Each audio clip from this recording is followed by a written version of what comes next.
Hello everyone आज video को आपण मानक स्वागत।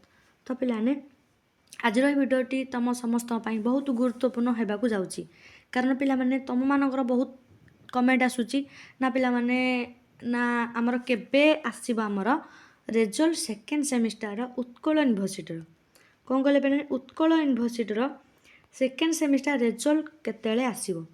तो बर्तमान तुम देखिए थर्ड सेमिस्टर रो एग्जाम प्रोग्राम बर्तमान बाहरी गलानी बहुत जल्दी एग्जाम हो मुझे पिला तुम मान आगु कारण मुझे जहाँ कही तुम मान से भितर सब एग्जाम नोटिस हो फर्म फिल नोटिस हो प्रोग्राम हो जहाँ सब हो तुम मानकर जहाँ भी मुझे तुम मानकर कारण तुम मानक सेमती कहनी तुम मानक यूनिवर्सिटी बुझाबुझी कर सारिकी तुम मानक अपडेट दि जाऊँगी है पे तो जिते बड़े जहाँ भी अपडेट आसूँ आम चैनल सह तो मैंने कनेक्टेड होकर रही था कारण सबुठू प्रथम इनफॉरमेशन आम चैनल तुम मैंने पाइब यूट्यूब हो टेलीग्राम चैनल हो तो तुम मैंने कनेक्टेड होकर रही था आम चैनल सह आ टेलीग्राम चैनल जो मैंने नुआ चैनल को सब्सक्राइब कर रखु कारण पे थर्ड सेमिस्टर एग्जाम आसलानी बर्तमान तो तार सिलेक्शन क्वेश्चन तुम मानू प्रोवाइड कर सियोर सोर्ट क्वेश्चन पे आला पे देखा आम साइंस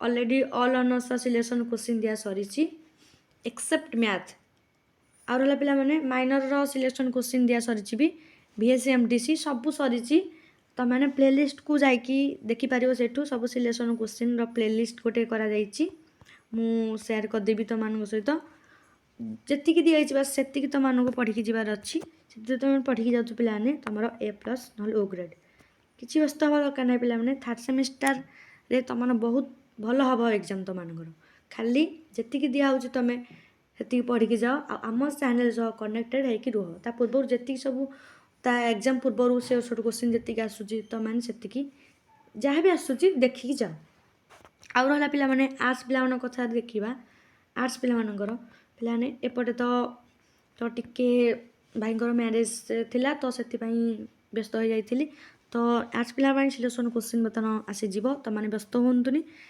तापाई पूरा छोट छोट क्वेश्चन आसीज political science history education economics Odia तो एतिक सिलेक्शन क्वेश्चन आनियार अच्छी आ भी जहाँ जहाँ रोचे तो मैंने कमेंट कर दियो आ पे आंसर वीडियो तो मैंने आसीज आफ्टर आम चैनल 10K सब्सक्राइबर पर यूट्यूब चैनल 10K सब्सक्राइबर पर तुम मानकर आंसर वीडियो आसीज है पे दयाकोरी आम चैनल को अधिक अधिक मात्रा निज सांग मान पाखक सेयार कर पे निहाती तुम मुझे आनी आंसर वीडियो जी संभव हम मुझे आनी तो पे देख बर्तन रिजल्ट उपर को जावा जदि आम सेकेंड सेमिस्टर रिजल्ट कथा तो देखिए बर्तन रिजल्ट उपर को आसा बर्तन तो पे देख उत्कल यूनिवर्सिटी बर्तमान देखा दी रिजल्ट कथा सेकेंड सेमिस्टर तो बर्तमान देख पे मैंने ये मुझे बर्तमान उत्कल यूनिवर्सिटी ऑफिशियल वेबसाइट बर्तमान अच्छी जहाँ भी अपडेट आसूँ आम चैनल आपण मानक प्रथमे शेयर कर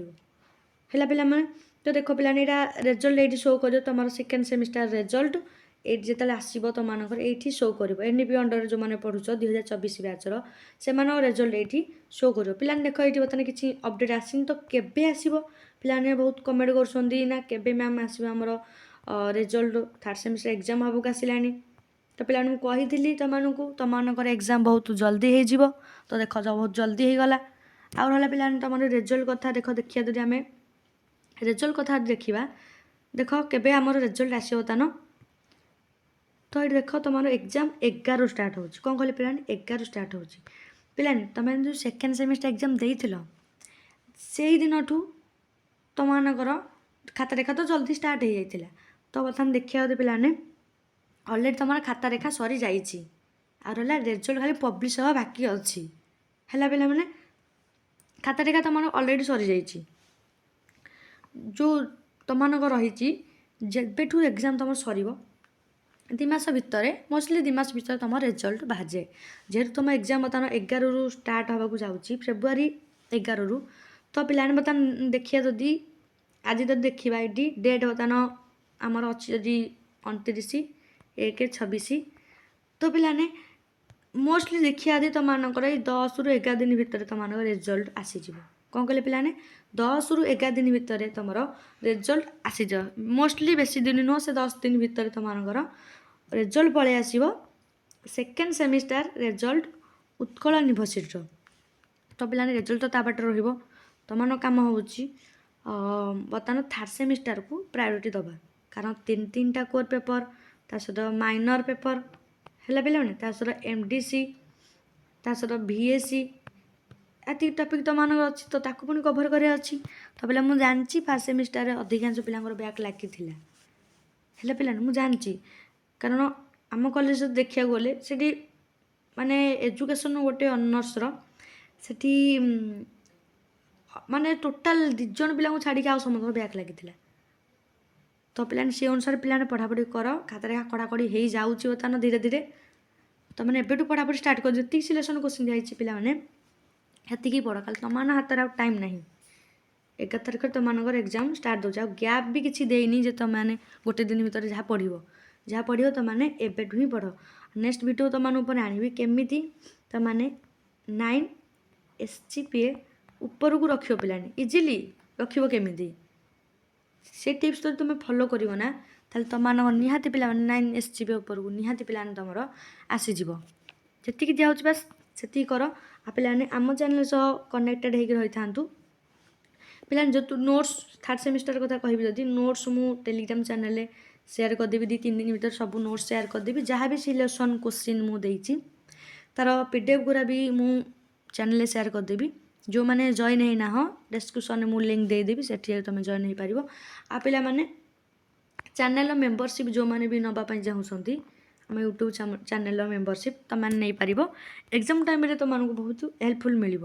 ଯାହା ଯେତେବେଳେ ଭିଡ଼ିଓ ଆସିବ ତୁମେ ସମସ୍ତେ ପାଇବା ସହ ଯାହା ବି କମେଣ୍ଟ କରୁଛ ସେଇଟା ହାଇଲାଇଟ୍ ହେଇକି ରହିବ, ଯାହାଦ୍ୱାରା ମୁଁ ତୁମମାନଙ୍କ ଏତେ ମେସେଜ୍ରେ ତୁମମାନଙ୍କ ରିପ୍ଲାଏ ଫାଷ୍ଟ ଦେଇପାରିବି।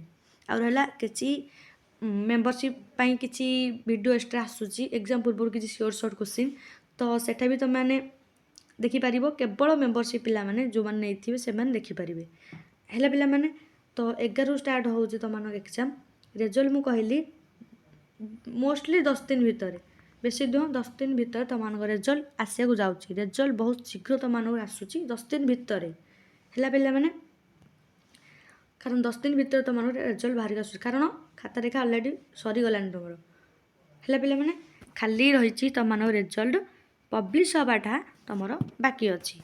ହେଲା ପିଲାମାନେ, ଆଉ VACର ପିଲାମାନେ ମୁଁ କୋଶ୍ଚିନ୍ ୱିଥ୍ ଆନ୍ସର୍ ଦେଇଦେଇଛି ଇଥିକ୍ସ ଭାଲ୍ୟୁର। ଯେଉଁମାନେ ବି ଦେଖିନାହ ସେମାନେ ଯାଇକି ସେଠୁ ଦେଖିକି ଜଲ୍ଦି ଯାଇକି ପଢ଼ା ଜଲ୍ଦି ଷ୍ଟାର୍ଟ କରିଦିଅନ୍ତୁ। ହେଲା ପିଲାମାନେ, ଆଉ ଏଥର କୋଶ୍ଚିନ୍ ତ ଜାଣିଥିବ 3ଟା କୋର୍ ପେପର୍ ତୁମମାନଙ୍କ ପାଇଁ ଟିକେ ହାର୍ଡ଼ ହେଇଯିବ, ଯଦି ନ ପଢ଼ିବ ପିଲାମାନେ ହଇରାଣ ହେଇଯିବ। ଆଉ ବ୍ୟାକ୍ ଯଦି ଲାଗୁଛି ତୁମମାନଙ୍କ ପିଲାମାନେ ଡିଷ୍ଟିଂସନ୍, ଯେଉଁମାନଙ୍କ ବ୍ୟାକ୍ ଲାଗିଛି ଡିଷ୍ଟିଂସନ୍ ଅଲରେଡ଼ି ସେମାନଙ୍କର କଟିଗଲାଣି। ଭାବ ଏଇଟା କଟି ଯାଇଛି, ତାଙ୍କ ମୂଳରୁ ଆସିବନି ତାଙ୍କ ଡିଷ୍ଟିଂସନ୍। ତ ସେଇ ଅନୁସାରେ ପଢ଼ାପଢ଼ି ଏବେଠୁ ଷ୍ଟାର୍ଟ କରିଦିଅ। ରହୁଛି, ଜୟ ଜଗନ୍ନାଥ।